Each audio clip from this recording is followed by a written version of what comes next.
on him. This is twice now the Celtics have been first to the floor. They try to save with Horford. Unbelievable. Boston first to the floor. So good. Brown fakes, fires up the three. Bang! Tatum dives on the floor. Everybody dives. Jaylen Brown with the flush. Blocked by Porzingis. He's doing it all. Tatum spinning, driving, laying. Got it. Washington drives. Blocked by White. Oh, what a block from Derek White.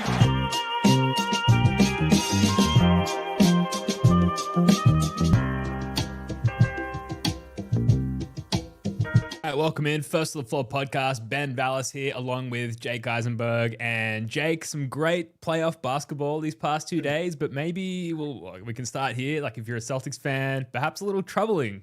Jake, how you doing? Very good, man. All of the emotions watching the Spurs and Knicks wins, from how are we ever going to win a title? Thank God we won a title, to why the fuck are we not playing in the conference finals right now? We should have been the 4 seed. You kind of name it, and I've been through the mental process of it. Is it good that the Spurs are going to be this good and that we never win another title, because it means that the Lakers and Luka would never win a title? I got it all, and I'm ready to dive into it. How are you, Ben?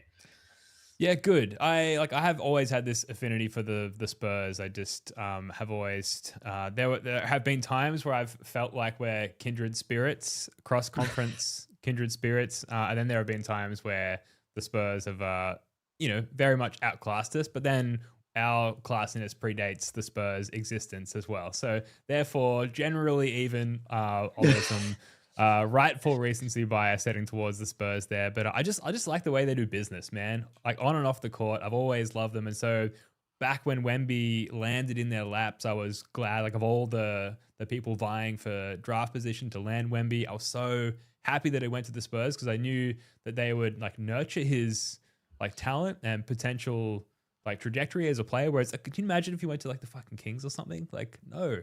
So, and then we see this game last night.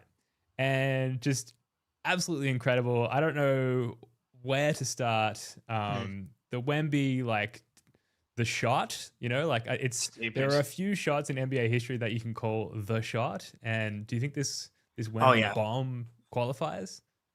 Yeah, I think it all depends on where the series and where it all goes from here. It just feels like it's very obvious where all of it's going. Obviously, It's just game one. The Thunder lost game one to the Pacers last year. They lost game one to the Nuggets last year. So, and I'm always pretty careful not to overreact to the first game. I feel I can hear your listeners laughing at me as I said that out loud. But I do I feel like with playoff series, not go overboard. Unless the Celtics, obviously. But I thought it was odd that the Spurs were as big of underdogs as they were in this series, and people were kind of hand waving the 5-1. And then I've also been someone that says the regular season doesn't matter anymore. Mm-hmm.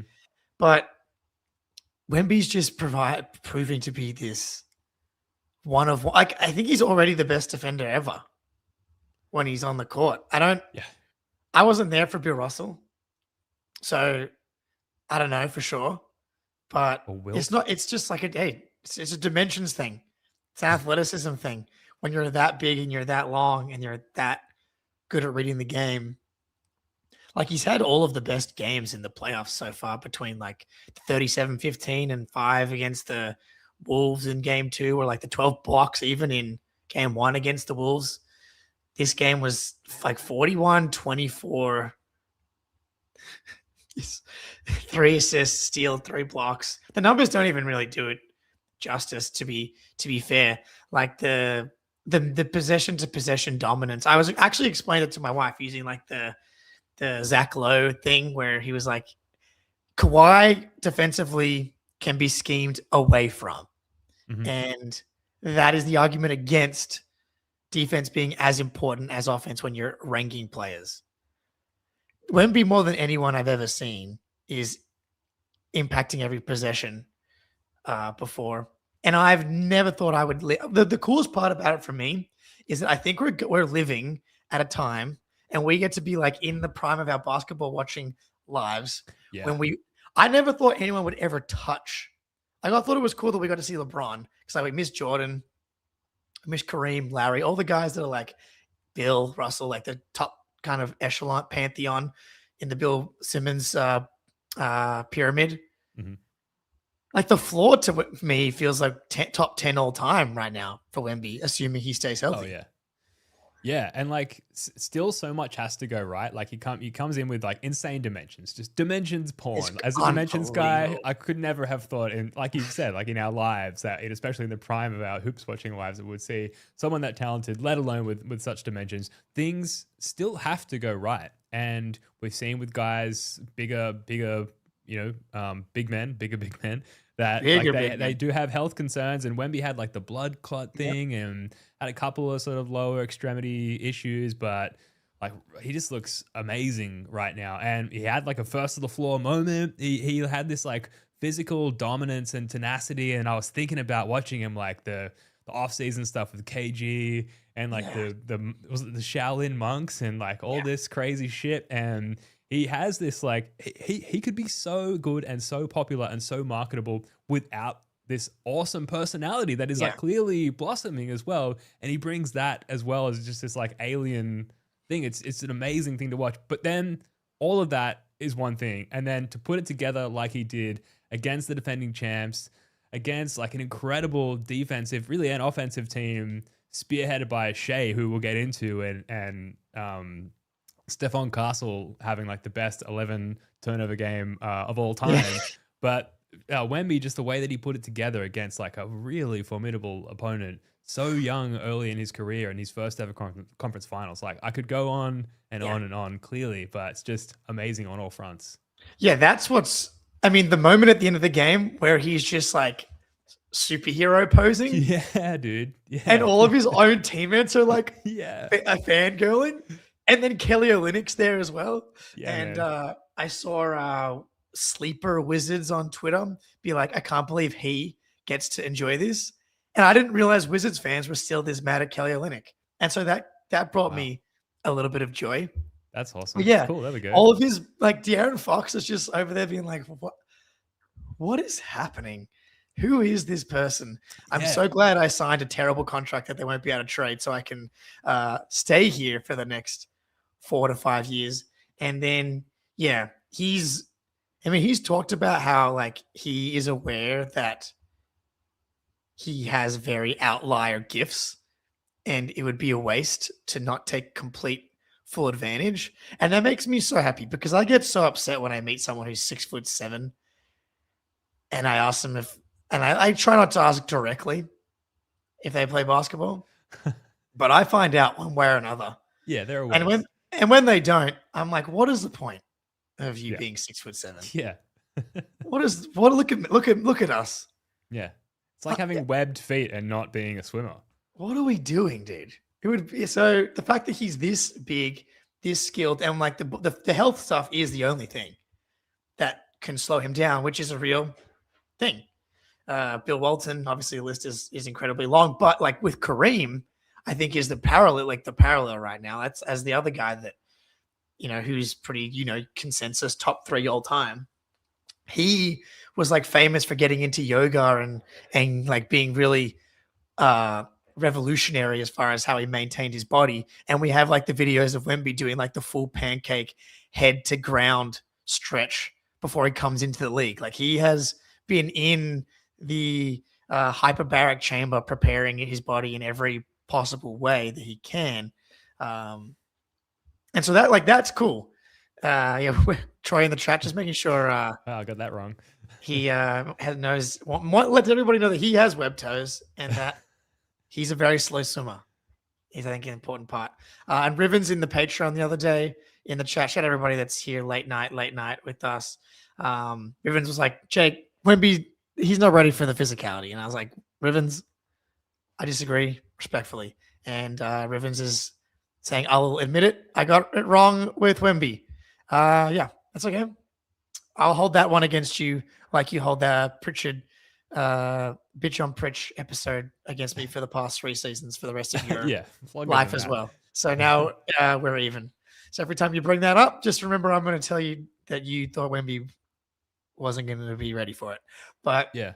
So on Wemby, just in the second overtime alone, he outscores the Thunder 9-7, 3 of 3 from the floor, and then he ices the game with this like and one dunk over Chet Holmgren, as if like the game to that point wasn't like 10 out of 10, gosh, like throwing a no-hitter level of performance, and just like continues to build upon an incredible game. I guess like already the mind wanders to game 2 and like the scheming against that. And because, you know, I thought they did a pretty decent job. Like shout out Alex Caruso, who had a fucking awesome game, but they gave so many different people, particularly like smalls, guards, chances to guard Wemby and like try and front him in the post and try and bother him and like get under him, a la Rajon Rondo, like crouching under a prime LeBron. And no one, like people had moments, but for the most part, and like we saw multiple instances of this, just like the pass to like Wemby's hands, and then that somehow the dunk and the catch are being two things that happen at the same time. Interstellar time dilation vibes. Incredible. There's just nothing you can do. But I did like the variety of looks defensively that they threw at Wemby throughout the game. It's very awesome that Alex Caruso is their best Wembanyama defender, a year removed from being the guy that was the primary defender on Nikola Jokic. He is awesome, dude. I don't know if he's going to win another title this year, but he's got 2, and he was like the Thunder's best player yesterday. He was making so many plays. So just on like the Spurs side and the bigger picture stuff, maybe we can talk. We'll get to PrizePicks before we maybe look forward in the series. But what's extra terrifying, I think, because then the discourse shifted not just from, oh my God, what is Wemby? What is this game? To like, good luck to anybody trying to win a title. And I immediately went to like, thank fuck the Celtics won the title, dude. Yeah. We got it. Someone replied to me because I tweeted it. It was like, we got it in at the buzzer. Like this was a Peyton Pritchard late shot clock, end of the quarter shot right before the Thunder reached like their dynastic level and right before Wemby arrived. And like, you don't want to worry too much about teams that are in the Western Conference, but this is like the worst the Spurs will be. Yeah, I know.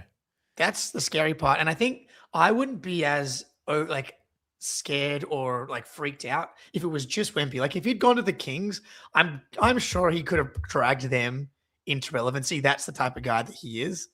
But the fact that he went to the Spurs, one, they get Vassell the next year after Wemby, who is fantastic, but I'm not sure I see him as like superstar. Like maybe he makes an all-star team or two. That's kind of what I see for him.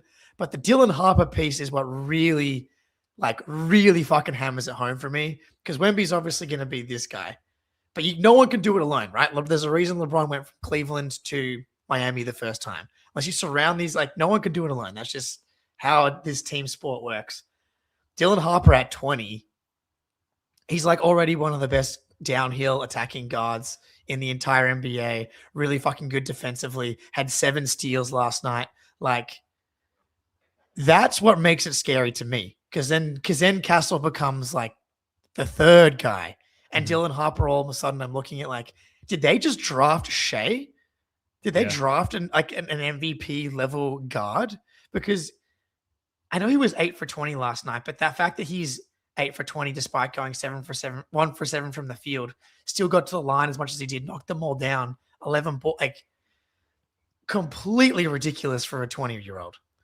Yeah, 7 steals is amazing. Like defensively, he is so mature. Excuse me, but like his ability to be effective in playoff half-court offense, like this against the Thunder. Career, yeah, and like people might say, okay, that's easy. Like you just throw it down to the 7'7" alien. No. But like, no, there was so many times where he was like in semi-transition and the Thunder defense would get set and he would dribble it back out and reset and like mature, like hoopsman vibes as a 20-year-old rookie. And a lot of that, part of that I'm sure is like just the Spurs sort of hoops education pedigree side of things. But like he's obviously a ball knower and an incredibly like astute like player and viewer and thinker of the game. And to draft not only like the physical aspect, like this, what is he, 6'7", like one of the is it the taller, 6'6", yeah, whatever. yeah, taller guard, but like obviously a very good thinker of the game as well, and the way that pairs just with like the Spurs organizational vibes as well, but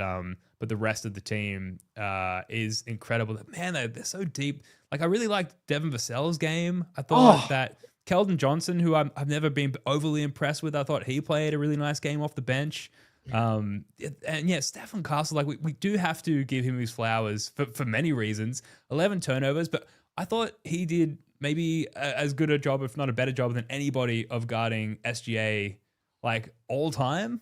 At least this like prime MVP version of SGA. He just made him so uncomfortable and was just like in his grill all the time. And it felt like he was like constantly one step ahead of SGA in terms of like his tendencies and what he likes to do. And he just like cut him off at the pass almost every time. It was fucking incredible, I thought. Yeah, dude. He's a third-year player and he's guarding the MVP back-to-back, having like one of the greatest guard stretches we've seen in the history of the NBA, as well as anybody has all season. Yeah. And Wemby helps, right? Like you've got like the knowing that you can be a little bit more aggressive. And if you do get beat, insurance policy. Yeah, like you're not going to get beat because Wemby's back there. And the one time because he got beat late in the game to send it to OT because Wemby didn't come off Chet in the corner because it was like worst case we go to OT. I'm not coming to help. We're not going to live and die with a Chet corner three here. Yeah. But good he was call. the dunk that he had on Shea, like late in the game, 2 hand, 2 feet, just. Oh, is that the game blouses dunk that everyone was talking about? I don't even know what that means. Like the Dave Chappelle, like Prince. Maybe I'm showing my age here. Anyway, yeah, I don't know what you're talking about, folks but in the chat, I'm sure take someone note. out there. I'm sure someone out there knows. I'm not the right man for this one apparently, but ridiculous game, and yeah, that's what's scary is that the fact that they're 3 players that got back-to-back drafts. 1 are young, 2 are cost controlled. By the way, didn't even mention Carter Bryant. I made the Discord mad today when I said, and he kind of looks like Hugo on steroids. They're like, no, they're awesome. Hugo's just as good. And I'm like, well, fine. I knew as soon as I sent it, I was going to make people mad. Not because I wanted to make people mad, but because I was like, maybe I was a little too strong with that comment. But Carter Bryant, 6'6", 6'11" wingspan, very similar dimensions to Hugo. More athletic, but he always hits big shots to me, Carter Bryant. He guarded Shea awesome as well yesterday. Yeah, I'd be fucking really disappointed if I was a Thunder fan because I'm guessing, like how many conversations would you and me and the Discord have had about how many titles we can win? Yeah. Oh, dude, I feel like we were having those conversations 2 years ago, and then that was the Thunder's turn for a year, and now it's the Spurs' turn, evidently, and rightfully so. Good for them. Yeah. I'll tell you who did not have a good game. Luke Cornett. I was like kind of rooting for our guy. PrizePicks. Oh shit! Yeah, we got to get to PrizePicks. Yeah. Well, because we are in trouble for doing it too late again. Again. All right, yeah, our friends over at PrizePicks. Right. We get a little swept up in the moment here, Jake, but let's check in with our friends over at PrizePicks. That's right. Regular season is wrapped. NBA playoffs are here. Wemby's kicking the smokes out of everybody, and there's no better way to cash in on the high flying hoops action than PrizePicks, preferred partner of the NBA. Every bucket, every dime, every win means more when you're playing on PrizePicks. So don't pass up your next shot with PrizePicks and get $50 instantly in lineups when you play your first $5. Do it live. Hey, we're running out of time for these 2026 NBA Finals sweepstakes. Pick a live square during the NBA playoffs and you could win a trip for 2 to the NBA Finals. To enter, just make a $5 lineup with at least 1 live NBA player pick during any part of the 2026 NBA playoffs. Live player picks are picks made after a game is already in progress. Download the PrizePicks app and use code CLNS to get $50 in lineups after you play your first $5 lineup. That's code CLNS to get $50 in lineups after you play your first $5 lineup. PrizePicks, preferred partner of the NBA. And if you followed our most recent pick that we made on PrizePicks, I'm not sure if we hit everything, but I know for a fact we went over on Donovan Mitchell 26, or we went more on 26.5 points in Game 6 of that series against the Pistons, and Donovan Mitchell proceeded to go 6 for 20. So screw him, dude. But yeah, prize picks, baby. Get on it. Get to the finals. Shout out PrizePicks. Shout out the CLNS Media Network for presenting this show, the First on the Floor podcast and YouTube show. Like, subscribe, comment. I think on Spotify you can definitely add comments now. We read all of those Spotify comments, so please keep those up. Maybe Jake, we can back off the game a little bit. Maybe we can save Luke Cornett is saved by the bell, and then we kind of need to move on to other things because I want to talk about. And I think we all know the answer here, but like, what does this mean for the Celtics? Like the title of this YouTube stream is like, where do the Celtics go from here?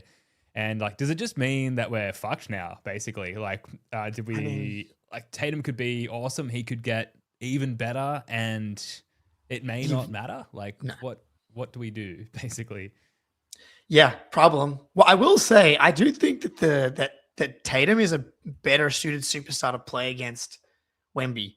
You have to be able to just take a ton of pull-up threes. sure. And that's how they hung with the Spurs in the regular season and how they beat them last year from memory. Obviously, Wemby was not this Wemby yet. Shea's game is not high-volume three-point shot. It's the mid-range and the rim, and it's completely gone for him.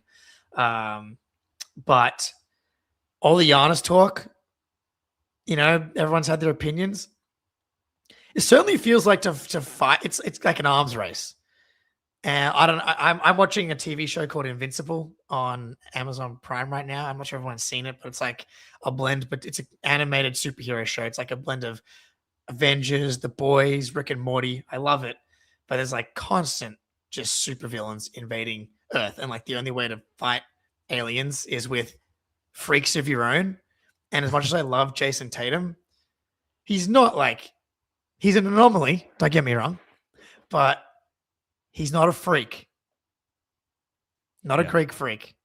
And like you talk about physicality and a way to get to the rim against a dude that can't be gotten to the rim against. Maybe it's like the greatest rim attacker of our generation in Giannis. And then the duo of Tatum that's able to bomb from over the top, run pick and roll and find Giannis. And then you got the HB dive barreling towards Wemby.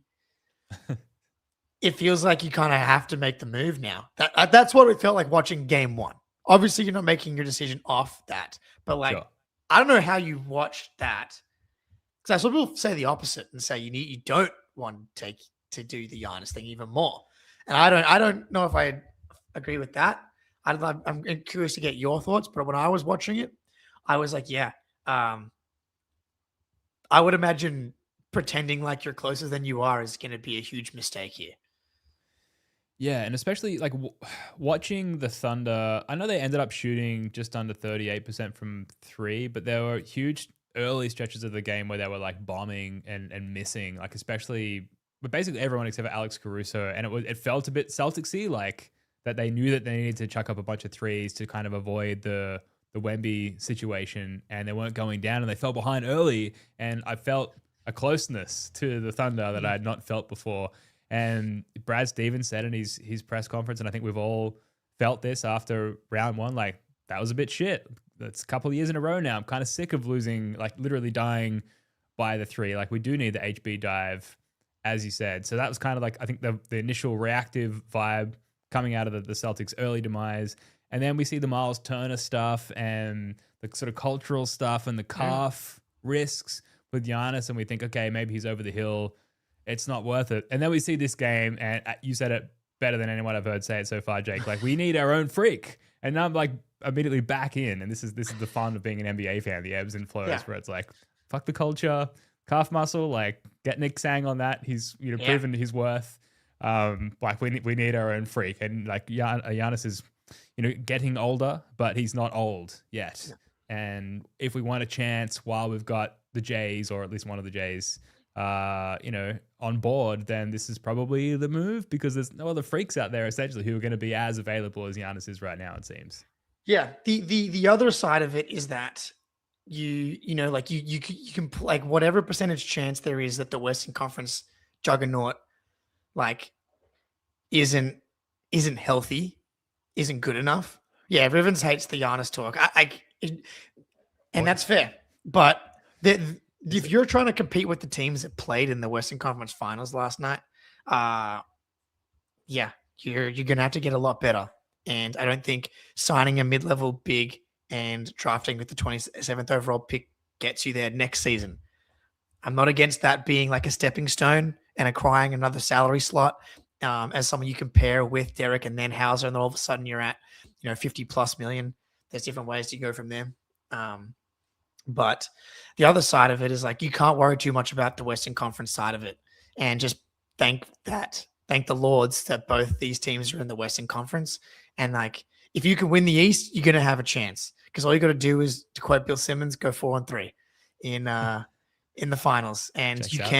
can just get hot. Someone can get injured. Wemby can elbow somebody, and that's what's freaking me out about the Knicks right now, is because like as much as it feels like whoever comes out of the East is going to get steamrolled, it's just like that's what everybody said about the Pacers last year, and they were maybe a Halliburton Achilles injury in Game 7 away from stealing a fucking title from right underneath them. Mm-hmm. And maybe we won't have to talk about my scary thoughts I was having about the Knicks playing the Spurs today, because that's a long way away still. But yeah, so that's the other side of it, is that you don't overreact to one team in the opposite conference. Yeah. But I think like if you can get Giannis without emptying your pick cupboard, which I don't think you will have to with the current Giannis market, then I think you need to do it.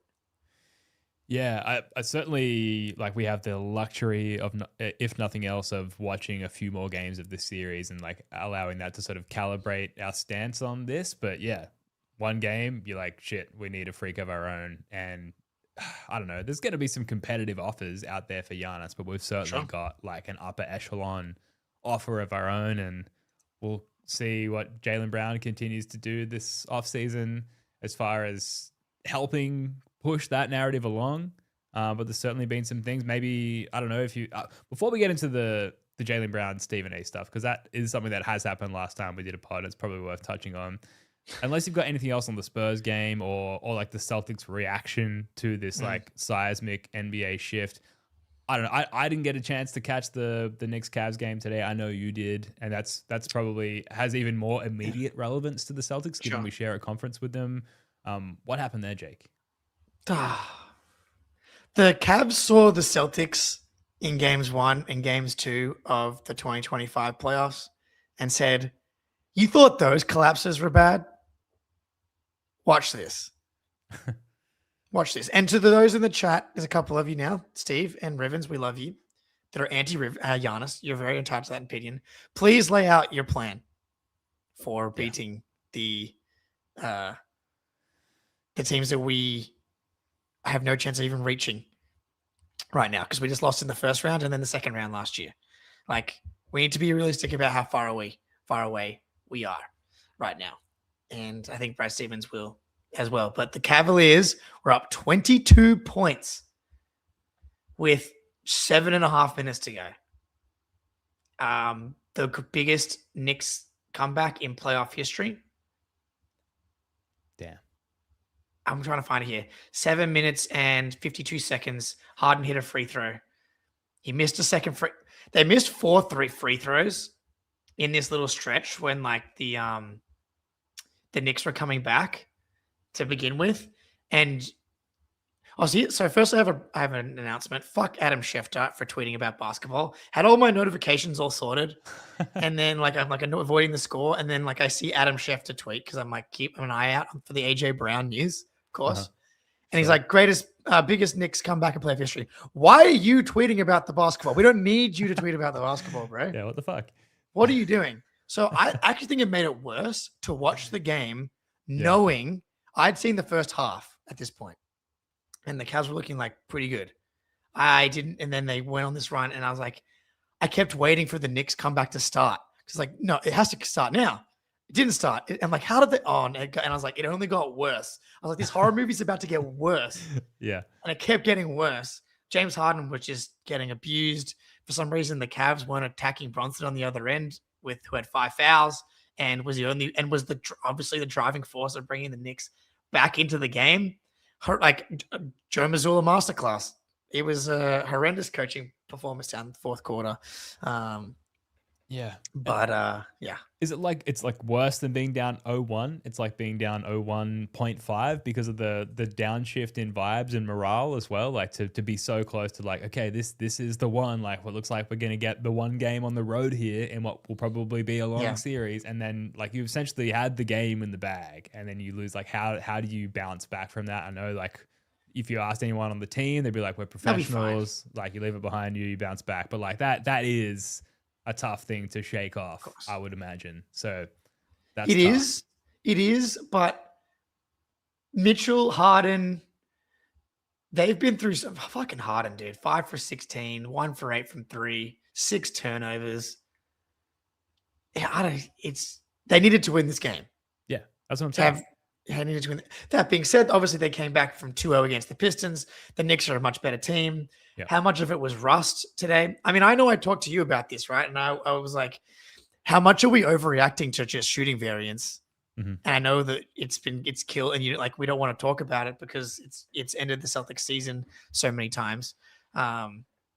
But the Knicks shot 45% from 3 for like a 7-game stretch and looked like a team that could challenge the Spurs and the Thunder.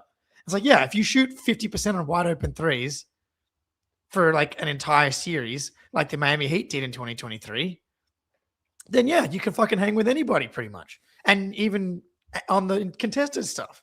And all of a sudden they look fucking human when they're not hitting those shots. And Josh Hart's not hitting those shots. And OG Anunoby is not hitting those shots.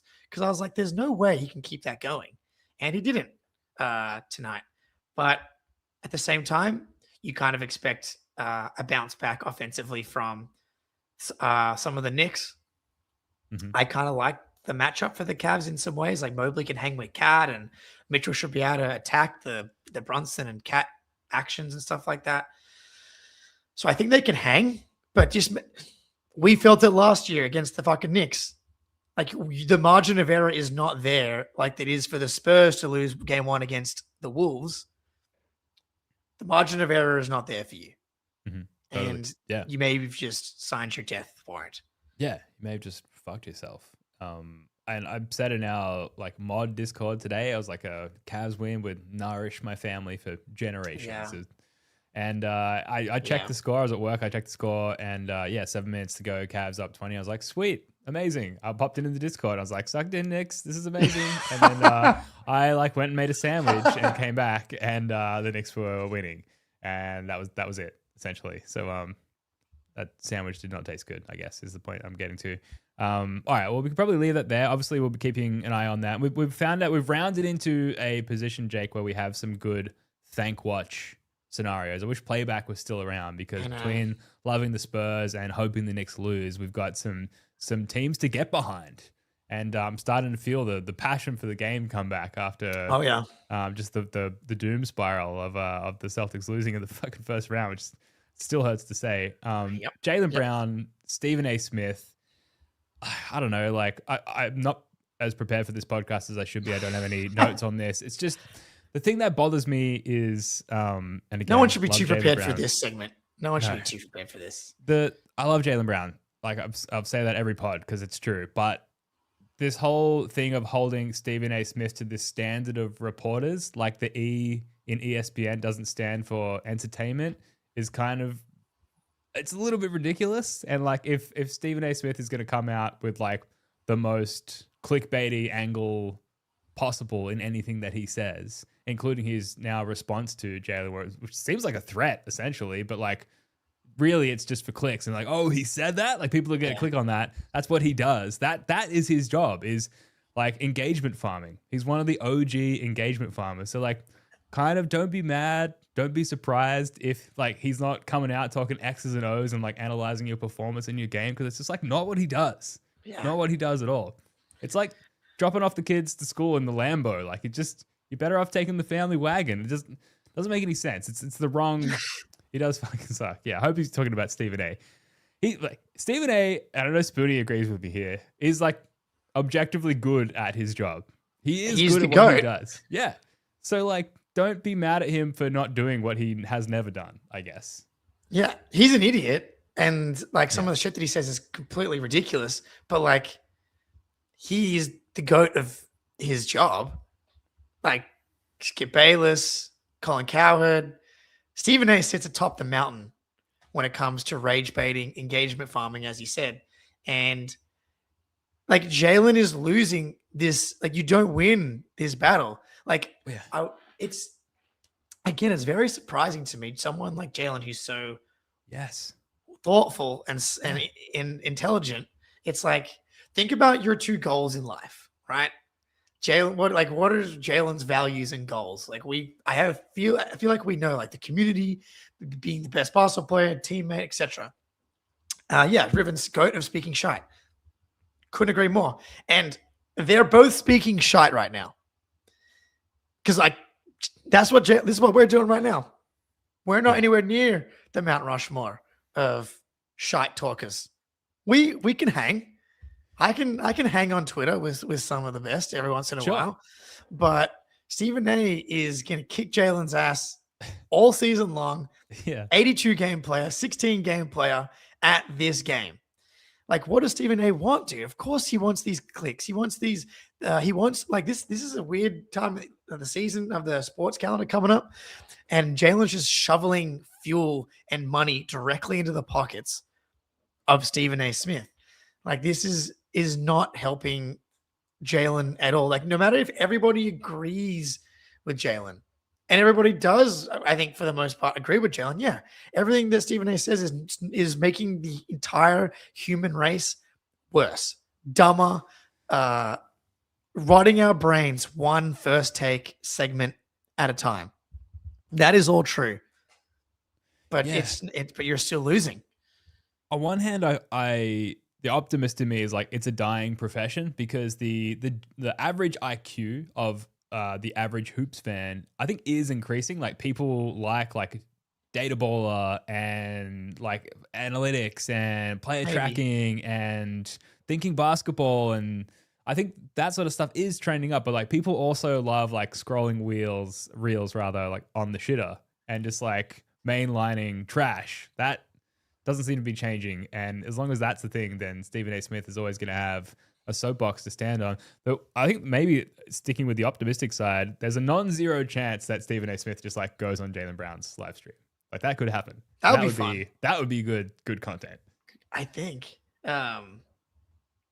He should go on on his stream, but like, because Stephen A. and Perkins and these guys, they could just say whatever they want and make you look bad. Like, there's no repercussions. We've established this. Yeah, whether it's Perk saying that Joe Mazzulla has a bird brain and he's flying backwards. Like, fuck Perk, right?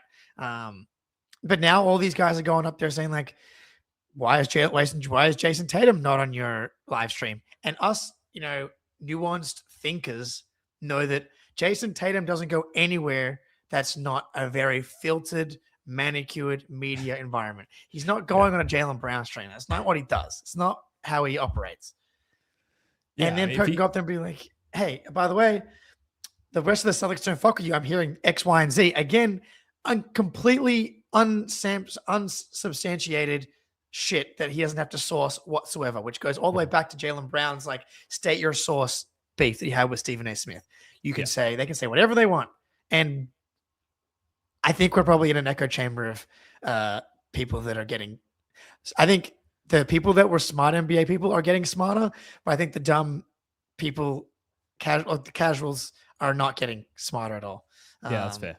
Yeah. Sean, if you're listening, one of my good friends from Hobart, we played basketball on Friday, got a beer and burger afterwards, and we're just going shooting the shit about the NBA. And to quote Ibrahim from the Discord, he's a educated casual, I think, is the tier to put him in. But we did all the hits. Free throw merchant for Shea, Jason Tatum's corny, Kyrie Irving's one of his favorite players to watch. Loves LeBron. Sounds great. Yeah, great guy. Great conversation. And that makes up most people of people that are like casually watching basketball. They're listening to the Nick Wrights and the Stephen A. Smiths and the Colin Cowherds and these kinds. They're not listening to Jason Timpf and Nikias Duncan. Unfortunately, it's I actually did something really embarrassing. I showed someone at work a Paolo Franz on-off from Dado Baller, and as soon as I did it, I was like, "What are you doing, dude?" What was their reaction? He was like, "Oh, okay." How did that come to be? Well, he was like, he showed, again, going back to this thing, he showed me a list of like the most overrated players in the NBA, like from some random shit reel. And it was like a bunch of guys I disagreed with. It was like Gobert. I'm like, I actually think Gobert is one of the more underrated players in the NBA at this point. And I was like, I think Paolo is one of the most overrated players. He's like, no, Paolo is good. I'm like, no, he's terrible, dude. Look at this on-off split. He's been negative. He's been worse with him off the court his entire career. And he was like, sick, dude. My multi is gonna hit for Cade over today.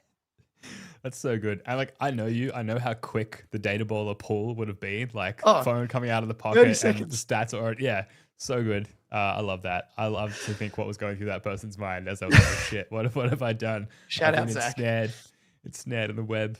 Yeah. So look, Jaylen Brown is right that these guys are just out there spouting shit. It's just, it's like it's a fruitless attempt at like gaining some ground in the media space, I suppose, because like they're paid handsomely to just do what they do, which is like, we're talking about it now, right? So we've engaged with it. Engagement succeeded. Yeah, so it's good. It is what it is. Success. All right. Why don't we wrap it up with this? So the best Celtics moments that haven't happened yet. And this is inspired by the recent Bill Simmons and Zach Lowe pod where Bill was talking about Thunder Spurs like before game one and how it could give us like one or more of the great NBA moments that haven't happened yet. Like, I don't know, we get the 100-point game or he was like, yeah, it was quite extensive in the examples that he listed. And I was like, we should totally do that for the Celtics. Like, because I think there's some things that we have hoped that would happen or will happen soon that haven't happened and that we should list those out. If for no other reason to make this pod lean Celtics again, because we've had a lot of non-Celtics chat in this one. Folks in the chat. That's the Celtics' fault, though. That's not our fault. It is. But is it not our role to some degree in this whole crazy world to make it about Celtics regardless of what's going on? So this is an attempt to do that. And so folks, let us know. Riven says best Celtics moment. That has not happened yet. Peyton Pritchard dunking the ball. I'm sure it's happening in a gym somewhere, probably in Portland. Let me run through these, Jake, in no particular order. Starting with, when are we getting the Jason Tatum elite shooting season? Not just the elite three-point shooting season, but just elite shooting season. I know, like, if you look at the advanced metrics, the true shooting, the effective field goal, like he is an impactful player. We know that. No one's saying otherwise. Like, unfortunately, some people are. But like, can we get the Jason Tatum like 40% from three season, including like high volume on the pull-ups, where it becomes like a legitimate threat, and then suddenly you're wading back into like you've got your freak. He's such a threat from pull-up range. You have to defend him in a certain way that opens things up for other guys, and that you've kind of got like this go-to like clutch move that you can rely on regularly. Just Tatum. His 3-point efficiency is always wavered, and he's had some really bad stretches of poor 3-point shooting in particular. Are we going to get one of those seasons, one elite 3-point shooting season in his career, Jake? Why not next season? Yeah, why not? I think it's time. We were almost on the way to it in the playoffs. It felt like early, like he was 40+%. Eric Weiss, not as long. He takes more side steps than catch and shoots. I think. To me, it's less about the side steps and the pull-ups. It's just like, the ones that really fuck him over. It's like it's after he makes one hard one. He makes one sexy one, and he thinks he's fucking Steph Curry.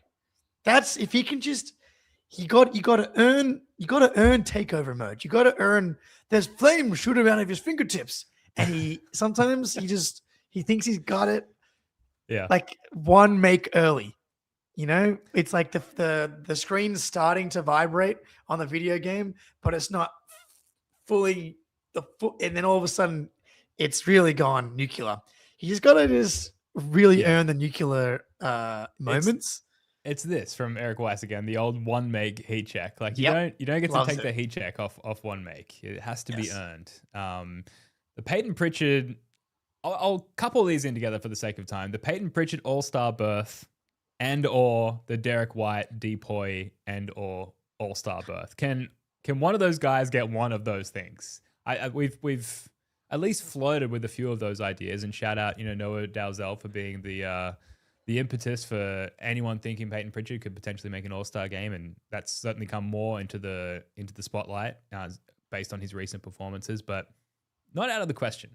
No, I'm at a point where I think Pritchard's the more likely of the two to do it.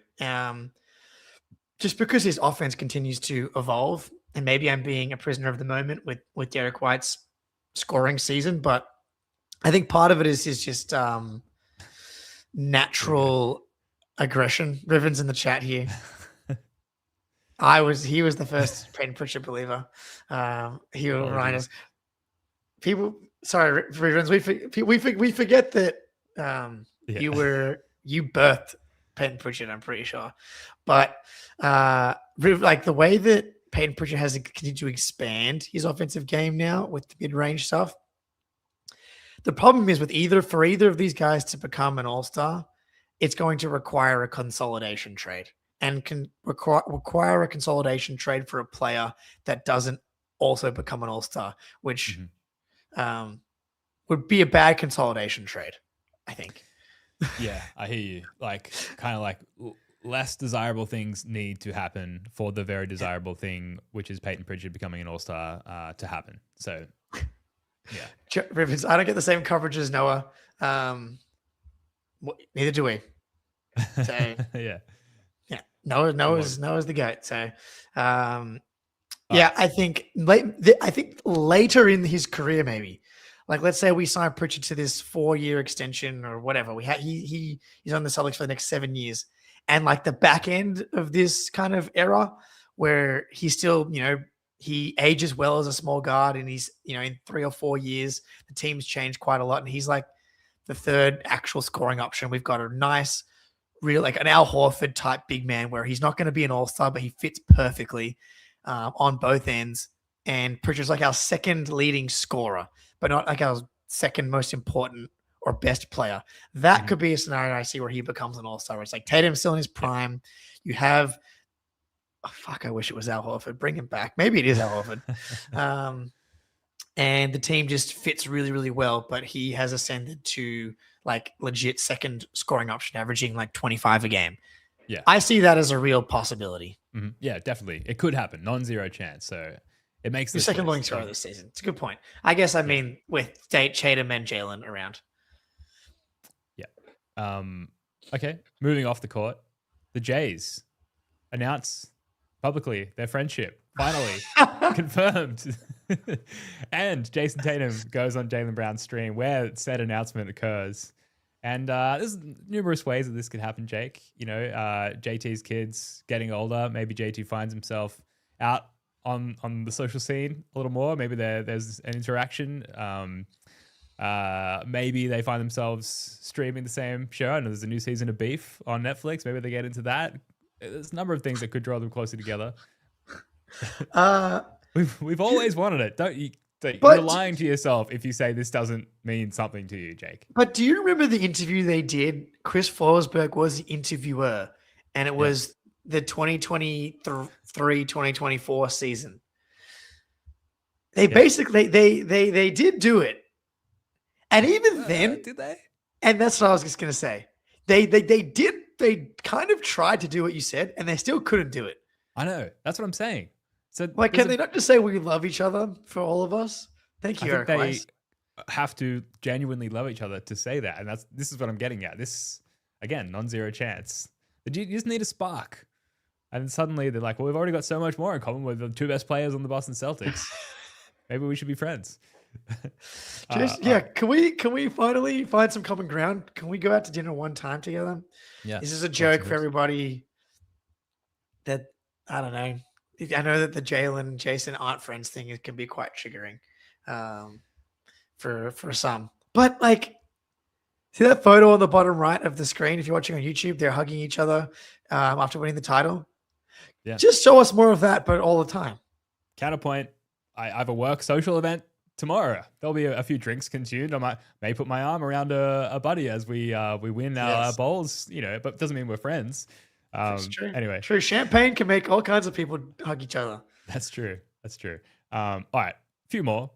Jason Tatum, posterized as a superstar. We've kind of got some old sort of wavering memories of Jason Tatum. Obviously, LeBron rookie season, Game 7, Eastern Conference Finals. Giannis, I want to say A couple of Giannis. Yeah, a couple of Giannis, but like not for a little while. Obviously, basically sat out the last season. Like, I'm asking too much. Can we get our best superstar, like best Celtic since Larry Bird, potentially, just like fucking own somebody above the rim? Am I asking too much? It's not really his game. He did. And yet he's done it. He has done it. He did hammer one on Kobe White last season, which was not who you're talking about. He is not Giannis. That's for sure. It's a rung on the ladder. I'm trying to think of the Pistons guy he yammed on last season. I don't think it was Stewart, or maybe it was Duren. It may have been Cade. It may have had one on Cade, but let's get him back to dunking consistently, and then we'll go from there. He had some really nice explosive moves in the playoffs. That was another thing that that crystallized for me the other day, was like the only thing that really mattered this season was that Tatum came back and looked like Tatum. Yeah. Like if you gave that to anybody before the season started and said we were going to get 20 games of Tatum, and afterwards you'd be like, oh, I'm pretty sure we have Tatum back to the same that he was before. Mm-hmm. Yeah. So yeah, things that haven't happened yet. Jason Tatum is better than before he hurt his Achilles. I think that's in play. That might include an elite shooting season and Right. coming back and showing everyone how back you are by posterizing, I don't know, Thanasis yeah, somebody in preferably practice. a recent all-star. But yes, you're absolutely right. Okay, I've got two more, and I promise these are better than that dumb one.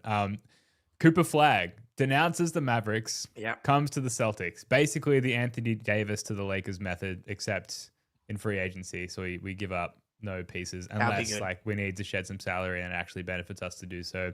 He wore the green shoes in TD Garden. Like, you cannot tell me that that's not something.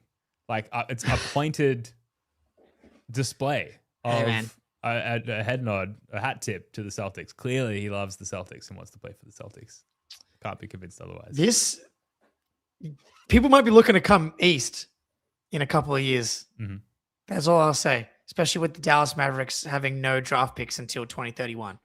Unless they pick in the top 2 next season, which is possible. But apparently the following draft is not supposed to be anywhere near as good as this draft. Eric Weiss is here. He could correct me if that's fake news. But yeah, only a matter of time. It's going to first Cooper Flagg, then AJ DeBonster. There we go.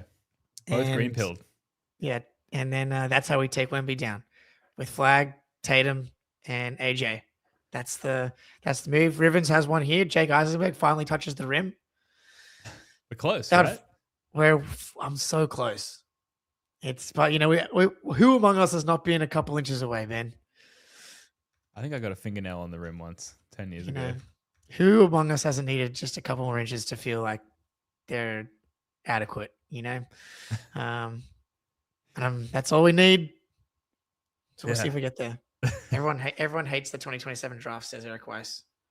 All right, time to trade that pick, Brad, for someone. Yeah. If it has any value still. Sadly, I think Cooper Flagg to the Celtics is more likely than the Jason Tatum elite shooting season. Oh, wow. One more. Wow. One more. That's tough. Best Celtics moment that is yet to happen.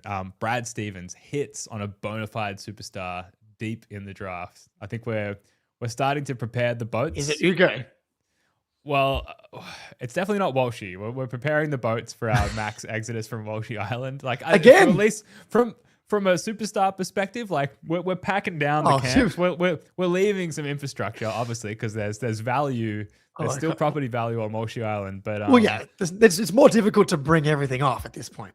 I think the rich people that bought big plots of land ready to put up estates are moving elsewhere. Maybe they're migrating over to Ugo Island, to Gonzales, Galapagos potentially. But, I mean, correct me if I'm wrong, but I think we agree that the ceiling on Ugo is not like bona fide superstar. And so bona fide superstar is like what do you like Tyrese Maxey level? Is that what we're talking? Yeah, like fucking Jokic in the second round. Like he just hit on someone. Yeah. All right. So I would say Jokic those are different. Those are pretty different. Tyrese Maxey and I would take Maxey. Okay. I'm just trying to figure out the line we're talking about. So what do we say? Should we say 3 All-Star games made? Sure. Absolutely. Or is that too low for this category? I mean, ideally it would be higher, but yeah, we'll take it. I agree. I strongly agree. Okay. I think Ugo's, I'm not ruling it out for him. I don't think we saw enough from Ugo, but yeah, I would say I would like that. And something that needs to happen is that Brad needs to hit. We've got to pick higher because even Maxey was like the 21st overall pick. And I know Jokic was 48. Is that right? Other things that haven't happened yet.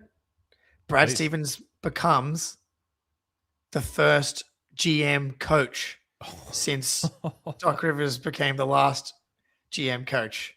Wow. Are we back? That would mean we'd have to have another really disappointing season, unfortunately, for that to happen. Counter. Can Brad just coach the playoffs? Oh, I don't know. Why not? Likes that. Who?